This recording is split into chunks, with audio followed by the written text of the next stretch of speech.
1 litre दूध तयार करण्यासाठी कॉस्टिंग कमीत कमी कशी करता येईल याचा आमचा प्रयत्न असतो. त्यामुळे मग आम्हाला दूध ओतून द्यायची तरी गरज पडत नाही. आणि बेस्ट सपोर्ट म्हणजे पूर्वी म्हणजे अजूनही माझ्या वडिलांचा आणि आता माझ्या मिस्टरांचा असल्याने मी कोणाला घाबरत नसते. श्रद्धाच्या यशाची जी अनेक कारणं आहेत त्यातलं एक सर्वात महत्त्वाचं कारण म्हणजे सोशल मीडियाचा अत्यंत मर्यादित वापर. जर आपल्या गाडीचं जर पेट्रोल संपलं तर आपल्याला किती लाज वाटते, पण दुसऱ्याच्या गाडीचं जर पेट्रोल संपलं आणि आपण त्याला बघत असतो तर आपण न्यूट्रल असतो, काही वाटत नाही. मग आम्हाला असं वाटायला लागले की आपणच संभ्रम करून घेतोय मनातल्या मनात की हे लोक मला काहीतरी म्हणत असतील, पण ॲक्च्युअल ते म्हणत पण नसतात.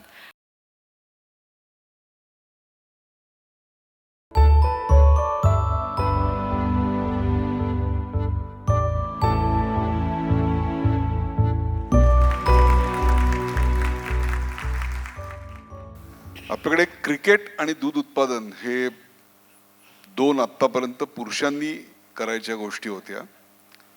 अलीकडच्या काळामध्ये क्रिकेट हे सुद्धा महिलांचं क्षेत्र आहे हे आपण पाहिलेलं आहे. आज दूध उत्पादन हे महिलांचं क्षेत्र आहे हे निषिद्ध केलेलं आहे. नथिंग इज इम्पॉसिबल यापेक्षा एव्हरीथिंग इज पॉसिबल या दोन दृष्टिकोनांमध्ये विलक्षण फरक आहे. आणि तो फरक काय आहे त्याच्यावर विश्वास बसायला भाग पाडते ती ही श्रद्धा.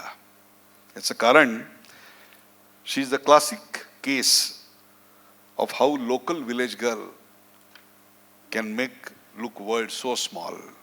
फक्त स्वतःला श्रीमंत व्हायचं नाहीये, स्वतःला समृद्ध व्हायचं नाहीये, तर माझ्याबरोबर माझ्या ज्ञानाने माझ्यासारखे इतर अनेक श्रीमंत व्हावेत हा त्यातला उद्देश आहे. And that's very important. हे तुमच्यासमोर येणं अशा करता महत्वाचं आहे की आजूबाजूला एकीकडे हताशपणे बाबा बापूंच्या नादी लागलेले किंवा जय हो म्हणत नेत्यांच्या पायावर लोटांगण घालणारे, आणि ते नेते कोणाच्या पायावर रोज लोटांगण घालतात तो एक वेगळा मुद्दा आहे, कारण ते जिथे पायावर लोटांगण घालतात ते बदलत जातात. किंवा नाक्यावर बसून चकाट्या पिटणारे आणि जगाला आपल्या अपयशाचा दोष देणारे दिसत असतात, किंवा सवलतीतील आरक्षणात स्वतःचा विकास शोधत असतात. अशा ग्रामीण वातावरणामध्ये खरोखरच काहीतरी घडू शकतं यावर विश्वास बसतो तो अशा श्रद्धामुळे. That's the beauty of it. घरी एक 4 गायी ठेवणं वेगळं आणि एक संपूर्ण व्यवसाय उभं करणं वेगळं. याचं कारण तुम्ही त्या व्यवसायामध्ये स्पर्धा करत असता दुसऱ्या कोणाशी तरी. तुमच्या दुधाची क्वालिटी आणि त्याची क्वांटिटी हे दोन्ही तुम्हाला खूप कॉम्पिटिटिव्ह ठेवावं लागतं. आपण याचा व्यवसाय करावा असं केव्हा वाटायला लागलं? जेव्हा सुरुवातीला म्हणजे 11वीला असताना मी व्यवसायामध्ये आले, म्हणजे मला वेगळं काहीतरी करायचं होतं आणि थोडीशी हटके पर्सनॅलिटी असल्याने मला कधी म्हणजे मुली ब्युटी पार्लर किंवा क्लासेस वगैरे मशीनचे करायचे, पण इंटरेस्ट वाटला नाही केव्हा. मग थोडासा स्वभावच तसा असल्याने असं वाटलं की आपण असं क्षेत्र निवडूयात ज्याने आपली पर्सनॅलिटी उठून दिसेल. म्हणून मग मी ठरवलं की आपण व्यवसाय करू शकतो. मग करायचं काय, तर आधी वडिलांना मदत करायला सुरुवात केली. मग वडिलांना मदत करत करत एक रिस्पॉन्सिबिलिटी घेतली आणि त्यानंतर मग नवीन गोष्टी त्याच्यामध्ये ॲड करत गेले की कसं आपल्याला डेव्हलप करता येईल आणि बाकीच्यांपेक्षा एक वेगळा फार्म प्रॉफिटेबली रन करता येईल. इथे अनेक मुलं मागे बसली आहेत आणि तरुण मुलं मुली आहेत किंवा पालक आहेत म्हणून विचारतो, अजूनही वेळ आली तर दूध काढता? हो, 100%. म्हणजे आज सुद्धा मी एका वेळी 15 म्हशींचं दूध काढू शकते. दुधाचं मार्केट म्हटलं की व्होलाटाईल आहे. कधी किंमत खाली येते, कधी पडते. हे सगळं स्थिर करणं फार कठीण असतं. त्यामुळे आम्ही जे बघतो ते दूध उत्पादक आम्हाला दर मिळत नाही म्हणून दूध ओततानाच दिसतात. तुमच्यावर ही पाळी कधी आलेली नाही? नाही. कशामुळे? एक तर आम्ही इतकी कॉस्ट खाली आणून ठेवली आहे की आम्हाला प्रत्येक वेळी हा व्यवसाय परवडतोच. वा. महत्त्वाचं म्हणजे आता रिसेंटली बायप्रोडक्ट्समध्ये आल्यामुळे आम्हाला ते दूध ओतायची गरज पडत नाही आणि दूध ओतलं म्हणजे ऑफकोर्स ते वाया जाणार आहे. त्यामुळे किती आम्ही ओरडलो दुधाचे रेट वाढवा, ते वाढतील तेव्हा वाढतील, ते तर चांगलंच आहे शेतकऱ्यांसाठी. पण तोपर्यंत काय, तर त्या 1 लिटर दूध तयार करण्यासाठी कॉस्टिंग कमीत कमी कशी करता येईल याचा आमचा प्रयत्न असतो. त्यामुळे मग आम्हाला दूध ओतून द्यायची तरी गरज पडत नाही. आता दुधाची कॉस्ट वाढायची जी अनेक कारणं आहेत त्यातलं एक महत्त्वाचं कारण म्हणजे गाई किंवा म्हशींना लागतो तो पोषक चारा, आणि तो चारा अर्थात पिकवणं हे खूप कष्टाचं आणि महागाचं काम आहे. तुमच्याकडे स्वतःचं 3-3.5 एकर शेत आहे. हो त्या शेतात तुम्ही पहिले चारा पिकवत होतात, हो पण नंतर तो बंद केला. हो बरोबर. का? बघा, एक कोणताही काम करत असताना फोकसली केलं तर आपण थोडंसं जास्त पुढे जाऊ शकतो असं त्यावेळी वाटलेलं. म्हणजे सुरुवात होती, सुरुवातीला कमी मशीनसाठी कुठून चारा बघणार, तेवढ्या सोयी नाही. मग स्वतःच्या शेतीमध्ये चारा पिकवायचो, जनावरांचं पण करायचो, स्वतः सगळं करायचं. नंतर नंतर जसं जसा हा व्यवसाय मी वाढवत गेलो, एक एंटिटी पूर्णच बंद करून टाकली की नको, आपल्याला ह्याच्यासाठी ऑप्शन आहे चारा घेण्यासाठी. वाह. त्यामुळे त्याच्या तिथं कष्ट करत आणि तिथं अडकून पडण्यात काहीच अर्थ नाही. म्हणून आम्ही चारा पिकवायचाच बंद केला. आम्हाला तेवढ्या कष्टामध्ये बाहेरून चारा मिळत होता, म्हणजे कमी कष्टामध्ये इव्हन. त्यामुळे मग आम्ही बाहेरून चारा विकत घ्यायला सुरुवात केली आणि दूध व्यवसायामध्ये पूर्णपणे फोकस केलं. वा. हा प्रश्न मी अशा करता विचारला होता की आपल्याकडे दिवसभरात आपण अनेक अशा अनावश्यक गोष्टी करत असतो आणि ज्यावर आपल्या विकासाकरता फोकस करायला पाहिजे त्यावर लक्ष देत नसतो. उदाहरणार्थ सोशल मीडिया. त्या सोशल मीडियावर आपल्या सगळ्यांचा इतका वेळ वाया जातो की ज्या विषयाकरता आपल्याला मेहनत करायला पाहिजे त्याला वेळ कमी मिळतो. म्हणून हा प्रश्न विचारला. सोशल मीडियावर किती वेळ जातो रोज? म्हणजे फेसबुक बघणे, इंस्टाग्रामवर अपडेट टाकणे, आज मी इकडे गेलते तिकडे गेलते, हे आवडलं ते आवडलं. तुम्हाला एक प्रसंग सांगते. मागच्याच महिन्यामध्ये एका कार्यक्रमाला मी गेले होते. तिथं माझ्या शेजारी 2-3 इन्फ्लुएन्सर बसल्या होत्या आणि त्यांनी सांगितलं की मेसेज पाठवला आहे. मी इंस्टाग्राम ओपन केलं, मला ते मेसेज कुठं असतं त्याचं बटन सापडलं नाही, कारण माझी पोस्ट मी कधी करतच नाही. त्या केल्या जातात आपोआप, त्याच्यासाठी टीम आहे माझ्याकडे. आणि माझं जर हिस्ट्री चेक केली, मी बाहेर असेल तर मॅप वगैरेसाठी माझे 2-3 तास त्याच्यावर गेलेले दिसतात. नाहीतर दिवसातून हार्डली 1 तासच, म्हणजे आपण चेक केलं तर 1 तासच माझा मोबाईलवरती गेलेला असतो. त्यामुळे सोशल मीडिया फार खूप वापरते असं नाही, अपडेट ठेवण्यासाठी नक्कीच वापरते, पण त्याच्यापेक्षा व्यतिरिक्त नाही. श्रद्धाच्या यशाची जी अनेक कारणं आहेत त्यातलं एक सर्वात महत्त्वाचं कारण म्हणजे सोशल मीडियाचा अत्यंत मर्यादित वापर. आणि त्याहीपेक्षा सुद्धा जी अनेक व्यवस्थापन महाविद्यालयात जाऊन तुम्हाला शिकावं लागतं त्याचं उपजत असलेलं ज्ञान, ते म्हणजे focus on your core competency. जे बाजूचं आहे ते सगळं टाळून द्या. म्हणजेच उदाहरणार्थ चारा करण्याची गोष्ट आउटसोर्स करता येत असेल तर आउटसोर्स करा आणि ज्या व्यवसाय करता तुम्ही आहात त्याच्यावर फक्त फोकस करा. That's very important. आता गुरु म्हटली की रोग हे सगळं आलंच. ती स्वच्छता, रोगराई काय करता? एक तर म्हैस हा देशी प्राणी आहे, त्यामुळं ते ब्लेसिंग आहे आपल्यासाठी की त्याला खूप असं चोंबाळत बसायला लागत नाही. मग स्वच्छता तर प्रायोरिटीने ठेवतो, कारण आम्हीच ऐकतो लोकांकडून की ताई तुमच्या गोठ्यामध्ये प्रत्येक जनावराला पुरेल एवढी जागा आहे आणि स्वच्छता खूप चांगली आहे. स्वच्छता प्रॉपरली ठेवतो. रोग वगैरे ह्याच्या बाबतीत म्हणाल तर योग्य वेळी लसीकरण असतं, योग्य वेळी डिवर्मिंग आम्ही करतो आणि इव्हन इनपुटच चांगलं देतो. त्यामुळे आजार वगैरे शक्यतो तरी एवढे काही संभवत नाहीत. या सगळ्यासाठी कधी सबसिडी किंवा आरक्षण याची मागणी केलीत किंवा ती काही घेतलीत? नाही, म्हणजे आत्तापर्यंत तरी आम्ही म्हणजे कोणतीही सबसिडी घेतलेली नाही आहे आणि आरक्षण वगैरे तर हेच नाही. खरं तर ज्या उत्तरावर नंतर टाळी पडेल तो प्रश्न मी आता विचारणार आहे, आणि तो म्हणजे आता गोठा स्वच्छ ठेवायचा म्हणजे त्याकरता मेहनत करणारी तरुण मुलं लागतात. तुमच्याकडे इतक्या म्हशी आहेत म्हणजे काम करायला भरपूर लोक आहेत. येस. त्यातली किती मराठी मुलं आहेत हो? आम्ही घरातलेच फक्त मराठी आहे, बाकी सगळे बाहेरचे आहेत. आता टाळी पाहिजे होती. का? मराठी मुलं काम करत नाहीत का? सुरुवातीला आम्ही मराठी मुलं ठेवलेली, पण ते काही 2 महिन्यांपेक्षा जास्त काळ राहत नाही, पहिली गोष्ट. दुसरं महत्त्वाचं गोष्ट की त्याने जर 10 म्हशी पिळल्या की मी पण 10च पिळल्या पाहिजेत. यांचं कसं आहे, बाहेरच्या लोकांचं कसं आहे, ते 20-20 म्हशींचं म्हटलं तरी काम करू शकतात. 5-5 वर्ष आमच्याकडे ते लोक राहिलेले आहेत. त्यामुळे मग ते हे होतं की इकडचे मुलं तेवढं जास्त कष्ट करायला नको म्हणतात, कॅपॅसिटी असून सुद्धा. त्यामुळे मग ऑफकोर्स गोठ्यावाल्यांचाही प्रेफरन्स बनतो की बाहेरची मुलं आपण घेऊ. आणि महत्त्वाचं म्हणजे की दर्जा, की मी शेण उचलतोय किंवा दूध काढतोय म्हणजे मी खूप काहीतरी खालचं काम करतोय, त्यामुळे मग मला ते करायचंच नाहीये, तिकडं तू उपाशी राहा, असंही चालतं. कुठेतरी एक कष्टाच्या कामाची आम्हाला लाज वाटते, हे काय? हो, तोच तर प्रॉब्लेम आहे ना इथल्या मुलांचा, की नाही मला थोडंसं लॅविश पाहिजे सगळ्या गोष्टी. मला ते करायची लाज वाटते. इव्हन आत्तासुद्धा एक मुलगा आहे माझ्याकडे, तर तो कायम मला म्हणत असतो, की मी हे काम नाही केलेलं कधी. इव्हन मागच्या वेळी एक बाहेरचाच मुलगा होता. त्याला मी म्हटलं, की आता तू डेअरीवरती दूध घेऊन जा. म्हणजे त्यावेळी सुरुवात होती आमची डेअरीची आणि ते कॅरेज वगैरे त्याला मी टाकून दिलेलं. आणि थोडंसं दुधाची रिक्वायरमेंट वाढल्याने अजून थोडं जास्त त्याला मटेरियल तिथून न्यायचं होतं. मी कसं काय नेऊ एवढं? मी रोज तर एवढंच नेतो, आता एक्स्ट्रा कसं काय नेऊ? त्याला मी सांगितलं, दादा मी ह्याच्यापेक्षा डबल घातलेलं आहे त्याच टू व्हीलरवरती, वा. त्यामुळे तू पण करू शकतो. मग त्या हे गोष्ट असते की एक मानसिकता असते की नाही आपण एवढंच केल्याने तेवढंच करू शकतो, त्याच्या व्यतिरिक्त काही असतं किंवा करायला पाहिजे हा विचार कोण करत नाही. तर व्यवसाय म्हटला की धाडस आलं, रिस्क आली, आणि हा तर दुधाचा म्हणजे नाशिवंत व्यवसाय आहे. हे धाडस कुठून आलं? कारण कुटुंबात कुठेतरी असा मोठा व्यवसाय वगैरे ही कुठलंही बाळकडू तुम्हाला मिळालेलं नव्हतं. मग हे धाडस आलं कुठून?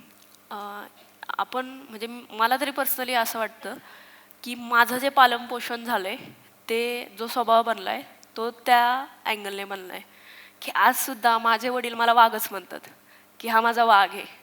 काल रात्रीच मी जेव्हा वडिलांना फोन केला की वहिनीला हे काम सांगा, रात्रीचे 8:30-9 वाजले होते समथिंग. पप्पा म्हटले ती कसं काय जाईल? मी म्हटलं मला कसं काय पाठवते ते रात्री 11-12 वाजता? ते म्हटले तू माझी वाघ आहे त्यामुळे मी तुला पाठवत होतो. वा. मग तो जो स्वभाव आहे त्यामुळे मला खरं तर धाडस महाराष्ट्राच्या घराघरात जेव्हा अशा वाघ मुली जन्माला येतील तेव्हा खऱ्या अर्थाने आपल्याकडे सुजलाम सुफालाम असं वातावरण निर्माण होईल. एक आणखीन एक गोष्ट असते आपल्याकडे, ती म्हणजे विशेषतः मुलींच्या बाबतीत, की चाकोरीचं अशी व्यवसाय निवडले जातात. शिक्षिका, बँक, नर्स, सॉफ्टवेअर इंजिनियर. परंतु ज्याला कष्टाचं काम आहे आणि पुरुषांच्या खांद्याला खांदा लावून काम करायचंय, किंवा मेल डॉमिनेटेड असा व्यवसाय आहे विच इज दूध उत्पादन, अशा ठिकाणी काम करताना तुम्हाला संघर्षाला तयार व्हावं लागतं, टफ बनावं लागतं, आणि मुख्य म्हणजे लाज सोडावी लागते. हा प्रवास कसा होता? एकतर टू व्हीलर चालवणं तिथूनच सुरुवात झाली होती माझी. मला आनंद कधी व्हायचा माहिती आहे का? ज्यावेळी मी दूध काढायला शिकले. म्हणजे ज्यावेळी मी हलक्या हलक्या 9 म्हशींचं दूध काढलं ना, खूप आनंदाने सांगायला गेले की हा पप्पा मी 9 म्हशींचं दूध काढले.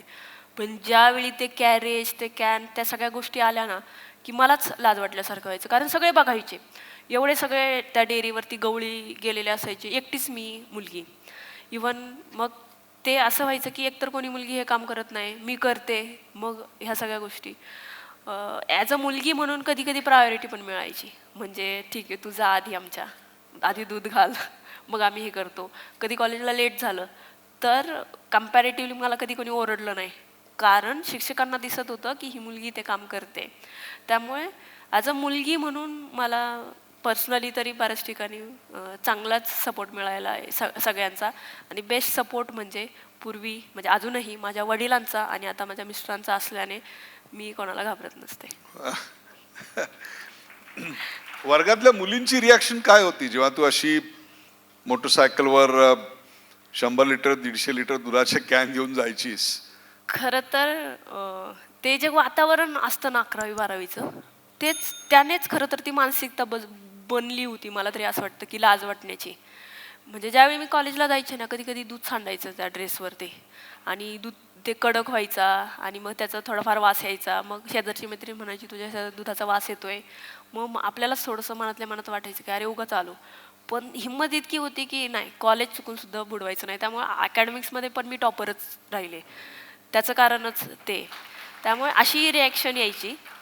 खरं तर ह्याच्या बाबतीत माझं पर्सनल मत असं बनलं नंतर नंतर, जर आपल्या गाडीचं जर पेट्रोल संपलं तर आपल्याला किती लाज वाटते.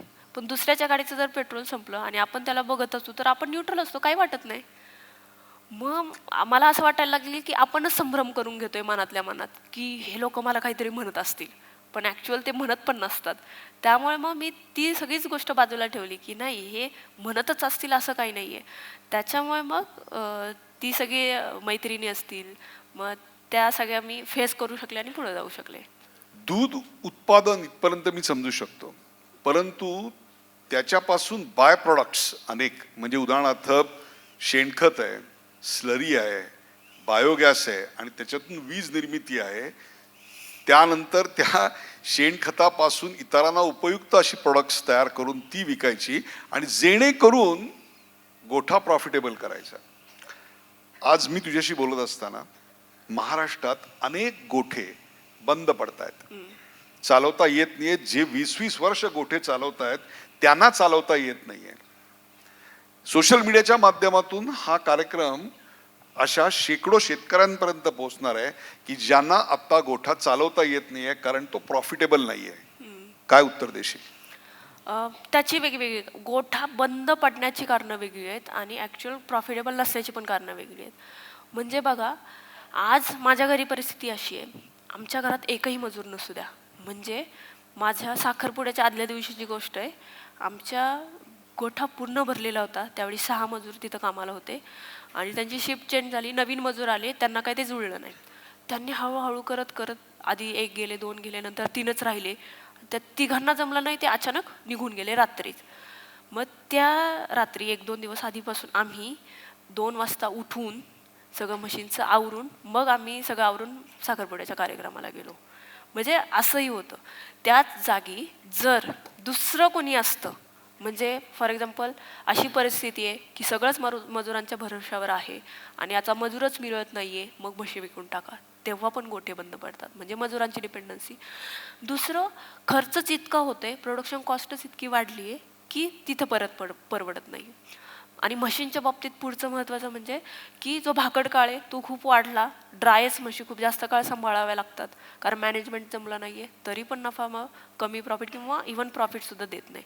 महागाई खूप वाढली, म्हणजे हे माझ्या बाबतीत पण होतं कधी कधी. महागाई खूप वाढली आहे, खर्चच खूप जास्त होतो आहे, मग खिशातून पैसे टाकावे लागतात, तर असंही होतं.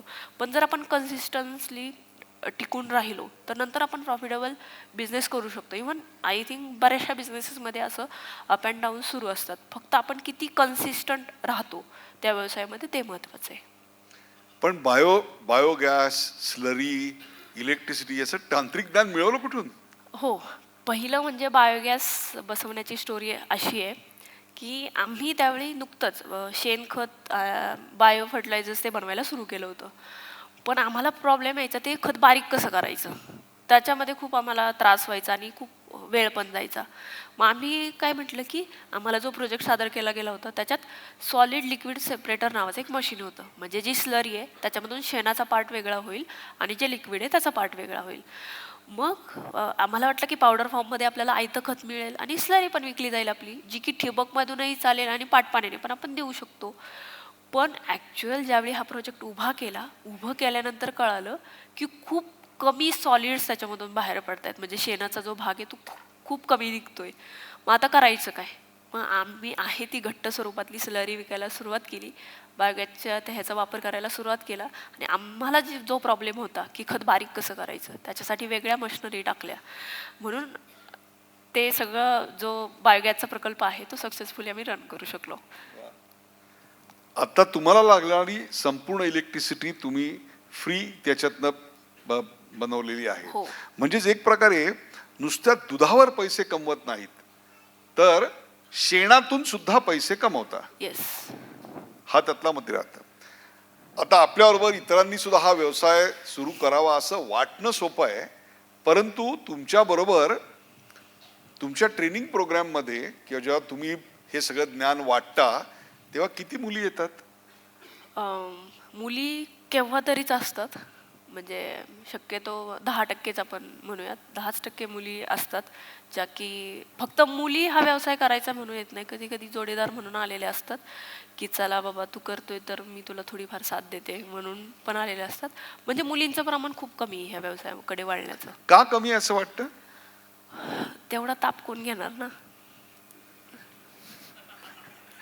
म्हणजे म्हणजे काय असतं, एक स्वभाव असतो की हा मला कम्फर्ट झोनमध्ये राहायचे, काय तक करत बसायचे, कारण बाकीच्या पण जबाबदाऱ्या असतात आणि अजून हे करायचं म्हणजे तर सगळं व्यस्त होऊन जातं. त्यामुळे त्यांना असं वाटतं की नको, आपलं आहे ते बरं चाललंय, कशाला उगाच दुसऱ्या ह्याच्यात पडून आणि वेळ काही नाही घालवायचा. तर लाडकी बहीण म्हणून काहीतरी मिळतच आहे की. ओके. प्रेक्षको, शी इज अ वुमन. एकेकाळी पडद्यामागून जग निरखणारी किंवा खिडकीतून येणारा एखाद्या सूर्यप्रकाशाचा झोत अपेक्षेनं पाहणारी, एवढंच तिचं ते काय विश्व होतं. फार झालं तर आरक्षण किंवा सवलतीत स्वतःला सामावून घेणारी, नथिंग बियॉन्ड दॅन दॅट. आत्तापर्यंत ती होती कुणाची तरी मुलगी किंवा कुणाची तरी आई, कुणाची सून किंवा कुणाची वहिनी, किंवा अगदीच झालं तर कुणाची तरी सासू. पण तिला स्वतःचं नाव आणि चेहरा नव्हता. स्वतःचं बँक अकाउंट आहे आणि घरावर नवऱ्याच्या खाली स्वतःचं नाव आहे, याच्यातच तिला आत्तापर्यंत धन्यता वाटत होती. फार तर शिक्षिका, नर्स किंवा अगदीच जर मैत्रिणींनी आग्रह केला आणि जमलं तर सॉफ्टवेअर इंजिनियर. या पलीकडे तिची स्वप्न फार क्वचितच दिसली, कारण ती चाकोरी आणि स्वतःहून स्वीकारलेलं घरातलं हे फुलदाणीचं स्वरूप. पण आता ती पूर्ण बदलली आहे, कारण ती तिच्या रांगोळीचे ठिपके स्वतः काढतेय आणि त्यात स्वतःच्या मेहनतीनं रंग भरतेय. आणि ते रंग जे आहेत ना, ते रंग तिच्या ठाम मतांचे आहेत. तिचं आभाळ ती स्वतः पेलतेय आणि स्वतःच्या चुका देखील स्वतःच दुरुस्त करतेय. त्याकरता दुसऱ्या कोणालाही ती दोषी धरत नाहीये. नुसतंच तेवढं नाही, तर स्वतः बरोबरच माझ्यासारख्या इतर अनेक श्रद्धा याव्यात याकरता प्रयत्न करते. म्हणूनच आजपर्यंत टेबलासमोर उभं राहून आशाळभूतपणे खुर्चीवर केव्हा बसायला सांगतायत म्हणून वाट पाहत नाही. ये मेरा टेबल है, मैं जब बोलूंगी तभी बैठना, असं सांगणारी डिसिजन मेकर बनते. That's very important. ती हे सांगत नाहीये की no business or nothing is impossible. ती सांगते येस, एव्हरीथिंग इज पॉसिबल.